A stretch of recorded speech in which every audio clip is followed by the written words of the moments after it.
again, Julia has very kindly said that she will do, I think we're probably down to about 10-15 minutes tops worth of questions. But if you would like to ask any questions, please do. I'll do my David Dimbleby point. And it might be rather nice if you could, it's not too indelicate, just state your vintage or connection to the school before you ask the question. Thank you very much. Who would like to begin? I'm John Whiteman. I was at Bromsgrove in 1952 to 7, which is, of course, a long way. As a result of what I learned at Bromsgrove, I am an international applied mathematics. Mathematics is an international language, which means that we can go around the world modelling things, hopefully for the good of society. I work in the UK at Brunel University. We do not have, in mathematical sciences at Brunel, a single British PhD student. In the US, I work at the University of Texas in the engineering faculty, and my graduate course has 40 students, 38 of which are Asian and 36 of which are mainland Chinese. Similar problems. Now, I'm in total agreement with what you said about the need for education in STEM subjects to take off. And I go around British schools trying to persuade students there that it would be a good idea and very stimulating if they were to study mathematics. Now, it seems to me you have highlighted many, many superb initiatives in education for promoting the STEM thing. People like me sit on government committees, we talk a lot, we decide things, but in my view, not much happens. All these initiatives that you've got, in my view, are mainly not connected. How do we get an increase in the order of magnitude of this sort of activity, which is so necessary to upgrade the level of education? Because when it comes to it, the educated workforce is what we depend on, because the UK has got to compete in the world. Brilliant question. And I spent the whole of last Monday in the University of York in the STEM Centre looking at the ways in which Welcome, we've got a hell of a lot of money and are led by Bill Castell, who's a pretty driving character. What can we do to improve STEM? But I think they're spot on. The problem all the time is the scale of this stuff. You can get something going, you can get him into Alexandra High, you can get Dan into Wembley technology, but actually there is so much to work on. How do you decide what to do? So for me, I would concentrate primarily on teachers. I believe that great maths teachers who taught my daughter and got her through to a double first materials engineering degree, great teachers is what really makes a difference. Now, I've concentrated on what's going on in the most deprived schools, in the places where we're actually just wasting talent and storing up some fantastic problems for ourselves. If you have a look in the maths arena, and I think actually in probably science and English as well, in 2003, by and large, the only people who were really giving their lives in their schools were those who were not at the highest academic excellence level. You could get into teaching with 3 E's at A level, which therefore means that you don't actually know what greatness looks like. So you keep your eyes down and say, you're half a page ahead, that's fine. We have got to drive, and I'm right with Michael Gove about this, we've got to drive the most unbelievably talented people to come and teach in education. The great thing about Teach First is that we keep 57% of them teaching. And even though some of them then bounce off to go and work at Deloitte's, interestingly, Deloitte's have just done the analysis of the 53 Teach First teachers they've taken, which I'm thrilled they've got. But their evidence is that they are 3 times more likely to be promoted than anybody who's gone through the normal Deloitte scheme, and they're in the top 10% of brain power. So that's good for Deloitte to realise that actually great people are teaching in very tough and difficult schools. Some of them are bouncing back into their school. That could be truthful. So I think we've got to really concentrate on the talent that's teaching. So my challenge back to Brunel I couldn't agree with you more. I've sat on every government-run committee in the world listening to a lot of them chat, which never actually makes any odds at all in the bottom of Burnley or the bottom of Liverpool. There are two different ways of changing the world, like two different ways of making coffee. You can make a cafetiere and plunge the message down, or although it's more chaotic and more dangerous, you can make coffee off a percolator which bubbles the message up. So I'd say to Brunel, identify for me the 20 schools around Brunel and sort out who the bloody hell is teaching maths in those schools. Are they good enough? Then disentangle all the things that you know better than anybody else. Who do we know? And why do we not say, Stuart Toe, go and take charge, chair that school, turn the bloody numbers round? Because actually this isn't to be done by the Department for Education, because that's just not how they're going to do it. It's not even really to be done. You can do a certain amount, and I think they are trying to raise the academic rigour. A lot of it's to be done by all of us using our skills and abilities to go and make things happen in the places where they're not happening. I would never have read maths, because to do so you might look like Miss Howie, who had Clark shoes and a beard, and I was not in the business of looking like Miss Howie. And that's part of the problem on trying to make this stuff really exciting to a generation which lives off Facebook and is very concerned, particularly if it's female, by all the pressures that are on them. So therefore businesses and people who have done maths and got the passion on science, like the most brilliant girl from Transport for London the other day, who was an absolutely outstanding ambassador for why maths was the key to her future. We've got to get many more science and maths ambassadors out there, and we've got to raise the game in teaching. And anything that Bromsgrove can do, be interesting to see whether your heads of maths have recently gathered in 5 departmental heads from secondary schools locally who are struggling to see what it is they can do to support and improve. And I believe that parents would believe that that was in the interests of Bromsgrove. Thank you. Again, my beloved parents, I can think by that picture of the old advert, who do you remember best, a teacher and a counter teacher. But pragmatically, how do we drive the best people for teaching into teaching?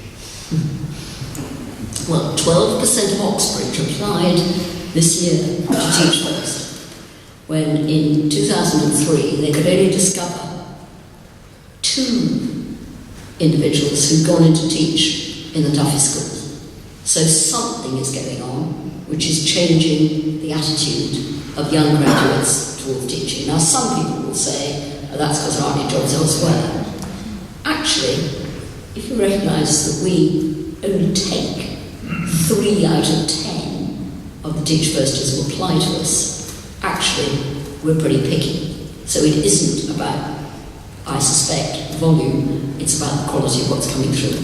But of course all of us can do all sorts of things, again, previous question, to try to raise the game of the importance of teaching. I mean, the way in which you celebrate in Bromsgrove great teachers, the way in which you track what happens to your Bromsgrove people who go on to be teachers. Are we running a teacher network of Bromsgrovians? If not, why not? Because actually, that will be the way in which we recognise more than we have done in Britain that these are the absolute architects of how the difference is made. Now, that's not to say that I'm not enormously proud of one daughter who's a detective sergeant who's tackling crime in Lambeth. I'm very proud of the other daughter who's in palliative care nursing. Those are great professions, but we've underestimated for Britain the importance of teachers. And that's why we need to really drive anything which can get them in. And for some, it's those who've had one career and will come back or will go on into teaching next in schools. I think that's another great way to do it, which we haven't really twigged how to sort out.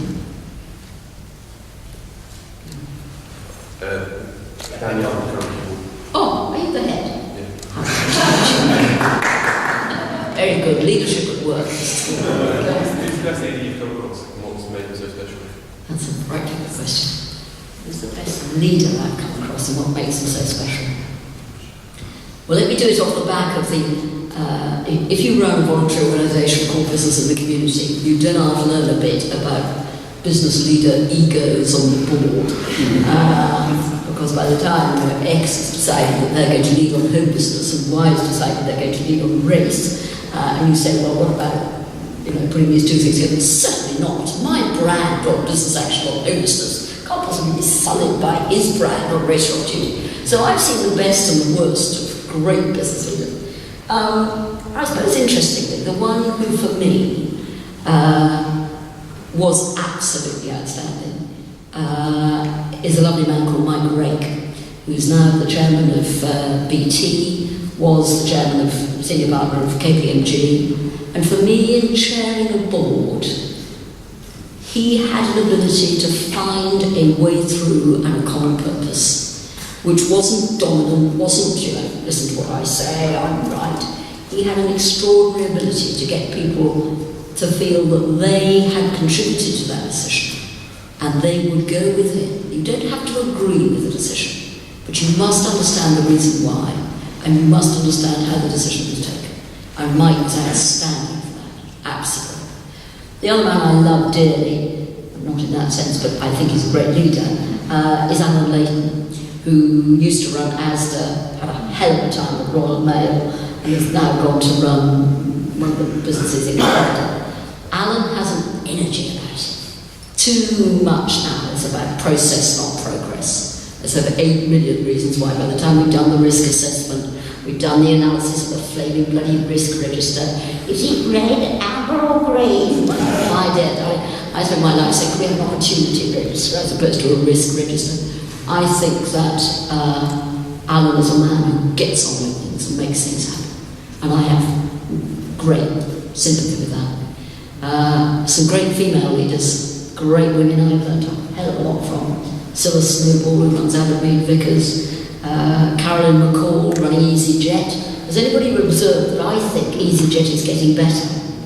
Yes, that's Carolyn McCall. Absolutely understands it from bottom up, customers. Good question.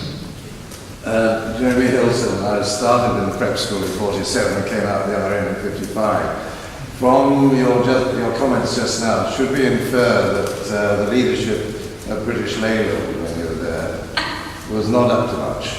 Or is it just the problems were insurmountable? No, the leadership was simply appalling.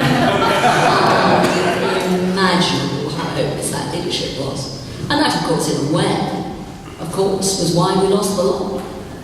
Because actually, those leaders did not understand the difference between the role of a shop steward, who was explaining the vividness of the view of their members about why it was disgraceful that washing time wasn't being given an extra 20 minutes or whatever it was, and the role of the supervisor. The role of the trade union was, in my book, in a democratic world, there is a role for trade unions to explain the vividness of the view. But by God, is there a role for management to explain what we're doing and why, and to help people to live with decisions which they don't necessarily like. And in British Leyland, we neither understood the importance of communication by the leader, so therefore the shop stewards always knew more than the supervisors, and if the shop stewards knew more than the supervisors, the shop stewards will run the team. Because he who communicates is he who leads. And therefore, if you don't empower leaders at the front line to be able to be the leaders of that team, you're absolutely lost. And secondly, they cynically manipulated the situation of the industrial relations. A lot of chat about Red Robbo and all the rest of it, but actually, I, on the night shift one night, said, as I was the only junior industrial relations officer on, and a jolly shop steward arrived and said, "I'm sorry, Julia, I'd really like to do this on day shift, but I'm afraid we just can't go on. We're taking them out." I said, "It's only half an hour before the day shift begins. You could take them out of day shift." "No, I'm afraid we're taking them out now." And he said, "Why are we doing that?" "Because we got a message from Longbridge didn't have mobile phones in those days, they had carrier pigeons. We got a message from Longbridge that in Longbridge they're orchestrating a strike to stop the plant. I said, really, why are they doing that? Why would we be trying to stop the plant? We spent our entire life trying to keep the plant going. Oh, they're trying to stop the plant because actually they run out of supply in Abingdon. So therefore, if you stop the plant in Longbridge, you don't need the stuff coming in from Swindon, but actually you haven't got anything coming in from Abingdon to feed the plant in Swindon to get the stuff to Longbridge.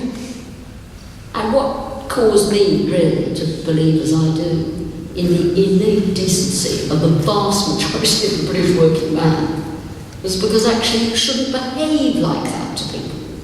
You should tell people the truth. Say, look, we've run out of supply in Abingdon. We're having a fantastic time. We're going to have to stop for a day while we catch up. Now we absolutely realise that, this is a day you're going to lose. But instead of that, we, or the management, manipulated the situation. And I don't believe you should tell lies to people. I don't think that's what integrity is about. So British Leyland lost the bloody lot, largely because of the failure of management, in my book, not because of the failure of trade union. Perhaps a couple more questions. You've had enough, Robert. Two fast questions. One because it's the chair. Thank you. A quick question. Having been lucky enough to be part of the scene